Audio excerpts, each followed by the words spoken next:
Hello everyone. This worksheet is for class 10th and the worksheet number is 40. First of all, you will write name of the student, name of the class teacher and date will be 6 October 2020. So आज की worksheet हमारी good manners से related है. देखिए यहाँ पर लिखा हुआ है गुड मैनर्स. तो गुड मैनर्स का क्या मतलब होता है कि आप बड़ों की रिस्पेक्ट करते हैं, ऑबे करते हैं, अपने काम अच्छे से करते हैं, पोलाइट बिहेव करते हैं, करेक्ट बिहेवियर शो करते हैं पब्लिक में. तो ये सब चीज़ें क्या होती हैं, ये गुड मैनर्स कहलाती हैं. तो गुड मैनर्स को किस तरीके से प्रेजेंट किया जाता है, जहाँ पर हम क्या क्या वर्ड्स यूज़ करके, जो हमारे मोडाल्स हैं वो क्या क्या यूज़ करके हम शो कर सकते हैं कि वी हैव गुड मैनर्स. तो देखिए सबसे ऊपर यहाँ पर लिखा हुआ है विल यू. तो विल यू का यूज़ डायरेक्टली कब किया जाता है. देखिए sentence, will you open the door for me, क्या आप मेरे लिए दरवाज़ा खोल देंगे. तो मतलब उसने डायरेक्टली उसको पूछा है कि क्या आप मेरे लिए दरवाज़ा खोल देंगे. और फिर है सेकंड वाला वुड यू. अब जो विल है उसी की पास्ट फॉर्म होती है वुड, और ये जो वुड है ये मोर पोलाइट होता है, मतलब और ज़्यादा रिस्पेक्टफुली और ज़्यादा रिक्वेस्ट के लिए हम उसको यूज़ करते हैं. फिर थर्ड नंबर पर वुड यू प्लीज़ है, ये और ज़्यादा पोलाइटली बिहेवियर के लिए किया जाता है. Would you please open the door, यहाँ पर हमने प्लीज़ भी यूज़ किया है तो ज़्यादा रिक्वेस्ट हो गई. ऐसे ही आगे देखिए, could you please, could you possibly, would you kindly, would you mind, would you be so kind as to. तो इस तरीके से कुछ फ्रेजेस होते हैं, मोडाल्स फ्रेजेस, जो कि हम यूज़ करते हैं अपनी मैनर्स को शो करने के लिए.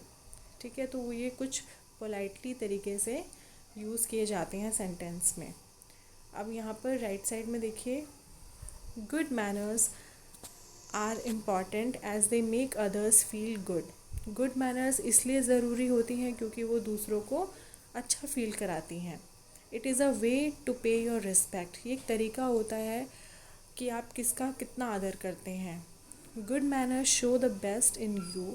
गुड मैनर्स आपके अंदर बेस्ट दिखाती हैं and encourage others to do their best to.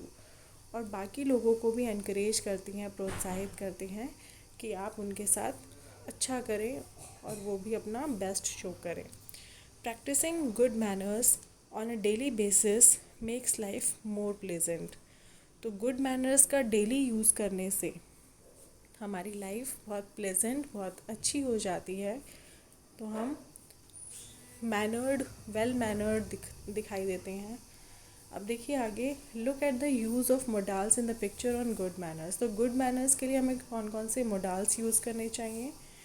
देखिए ये जो ग्रीन से लिखा हुआ है यहाँ पर, the use of modals would, could and should is usually made to show your courtesy to others. अब जो मोडाल्स होते हैं वुड, कुड और शुड, ये यूजुअली यूज़ किए जाते हैं, जनरली जो हम यूज़ करते हैं वो दूसरों के प्रति अपनी शिष्टाचार दिखाने के लिए, विनम्रता दिखाने के लिए यूज़ करते हैं. They are use to talk about possible situations. तो ये कुछ पॉसिबल सिचुएशंस के लिए यूज़ किए जाते हैं जब हम बात कर रहे होते हैं. कुड इज़ यूज टू से when an event is possible. अब कुड का यूज़ कहाँ होता है, जब कोई इवेंट पॉसिबल होता है, कोई संभव कार्य के लिए करने के लिए हम कुड का यूज़ करते हैं. फिर है would is use to talk about a possible or imagined situation. अब वुड का यूज़ होता है किसी संभव और कल्पनीय सिचुएशन को दिखाने के लिए, उसके बारे में बात करने के लिए. और थर्ड है शुड. शुड का यूज़ होता है एडवाइस या सजेशन देने के लिए. जब हम किसी को सलाह या सुझाव देते हैं तो हम शुड का यूज़ करते हैं. जैसे हम बोलते हैं यू शुड स्पीक ट्रुथ, कि आपको सच बोलना चाहिए. तो हमने किसी को एडवाइस दी, तो यहाँ पर हम शुड का यूज़ कर रहे हैं. अब नीचे देखिए बच्चों, in the following sentences about good manners choose the correct modal from the choices given. तो अब नीचे कुछ चॉइसेस दी हुई हैं, दो चॉइस है हर सेंटेंस के लिए. तो आपको उसमें से जो सही आंसर है उस पर टिक करना है. अब फर्स्ट सेंटेंस देखिए, one dash stand up when an elder person enters a room. एक व्यक्ति को खड़े हो जाना चाहिए जब कोई बड़ा व्यक्ति रूम में आता है, तो हमें रिस्पेक्ट शो करने के लिए खड़ा हो जाना चाहिए। तो चाहिए वर्ड वैसे भी शुड के लिए यूज़ होता है, तो आप देख सकते हैं यहाँ पर हम शुड लगा देंगे कि one should stand up when an elder person enters a room. अब सेकंड है, it is good manners if you dash make eye contact with people you are talking to. अब आप देखिए, जिस सेंटेंस में इफ़ लगा होता है ना बच्चों, वहाँ पे मोस्ट ऑफ द टाइम्स हम वुड का यूज़ करते हैं, ठीक है। ये कल्पना को दिखाने के लिए कि हम इमेजिनेशन के लिए यूज़ करते हैं, ठीक है। तो यहाँ पर वुड आ जाएगा। Next, you dash use thank you and you are welcome while talking to others. You dash use thank you, कि आपको थैंक यू का यूज़ करना चाहिए, and you are welcome while talking to others. और जब आप थैंक यू और welcome का यूज़ करते हैं तो हम इसमें क्या सेंटेंस क्या वर्ड यूज़ करेंगे, शुड और मस्ट, कि you should use thank you and you are welcome while talking to others. तो ये भी एक एडवाइस दी गई है कि हमें ये काम करना चाहिए, तो यहाँ पर हमने शुड लगा दिया। It is considered polite if you dash leave a thank you note.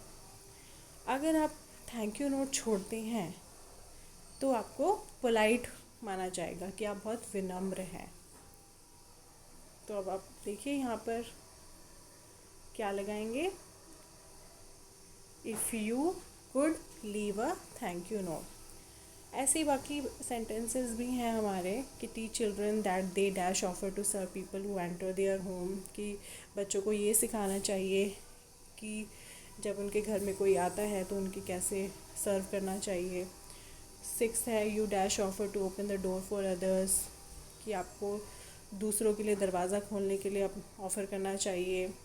7 है, biting nails dash B a complete no for all, कि जो नेल्स खाने की जो आदत होती है, कुछ लोगों को नेल्स चबाने की आदत होती है, कि वो बिल्कुल नो है, मतलब किसी को भी नेल्स नहीं चबाने चाहिए। फिर है, licking your fingers at the dining table dash not be done, कि डाइनिंग टेबल पर बैठकर अपनी उंगलियां चाटना, जब खाना खाते हैं कुछ लोग तो फिंगर्स चाटते हैं, तो वो नहीं होना चाहिए। तो आप देख सकते हैं कि किस तरीके के वर्ड्स आ रहे हैं जो कि आपको वहाँ पर फिल करने हैं। फिर है 9 वाला, इफ़ यू स्नीज और कफ यू डैश यूज़ अ हैंकरचिफ। अगर आप छींकते हैं या खांसते हैं तो आपको हैंकी का यूज़ करना चाहिए। अब आप देख रहे हैं बच्चों, जब मैं आपको ट्रांसलेट करके बता रही हूँ यहाँ पर, तो चाहिए वर्ड का यूज़ हो रहा है, और चाहिए जो वर्ड होता है वो मोस्टली शुड के लिए यूज़ होता है। तो आप अपने हिसाब से अंदाज़ा लगा सकते हैं कि किस तरीके के सेंटेंसेस में क्या मोडाल यूज़ होना चाहिए। फिर 10 वाला है, when you chew your food you dash not open your mouth wide, कि जब अपना खाना आप चबाते हैं तो आपको मुंह ज़्यादा नहीं खोलना चाहिए। फिर 11 है, offering food to the hungry dash B a good deed, कि किसी भूखे को खाना खिलाना एक अच्छा काम होता है। फिर 12 है, teasing animals dash be both incorrect and immoral, कि एनिमल्स को टीज़ करना, परेशान करना गलत और अमानवीय चीज़ है, कि हमें एनिमल्स को परेशान नहीं करना चाहिए। फिर 13 है, raising your hand if you wish to say something dash B a good habit, कि अगर आप कुछ कहना चाहते हैं तो अपना हाथ रेज करना चाहिए, ऐसे चिल्ला के कुछ नहीं बोलना चाहिए। जब आप कुछ कहना चाहते हैं तो अपना हैंड रेज करो, जो बात कर रहा होगा या जो कुछ पूछ रहा होगा वो आपके हाथ को देख के आपको खड़ा करके पूछ सकता है। फिर offering a seat to the elderly और to women dash B a kind gesture, कि किसी वृद्ध व्यक्ति को या किसी महिला को अपनी सीट देना भी एक बहुत ही अच्छा व्यवहार माना जाता है। फिर है 15, you dash wait for your turn to speak, कि आपको जब तक आपकी टर्न आती है तो आपको वेट करना चाहिए बोलने के लिए, आपकी टर्न आएगी तब आपको बोलना चाहिए। तो बच्चों, इस तरीके से ये कुछ सेंटेंसेस हैं जिनमें आपको दो दो ऑप्शंस दिए हुए हैं और सही मोडाल्स को आपको इसमें फिल करना है। ठीक है, आई होप आपको समझ आई होगी, तो उसको बहुत ध्यान से करके सबमिट करेंगे। Thank you.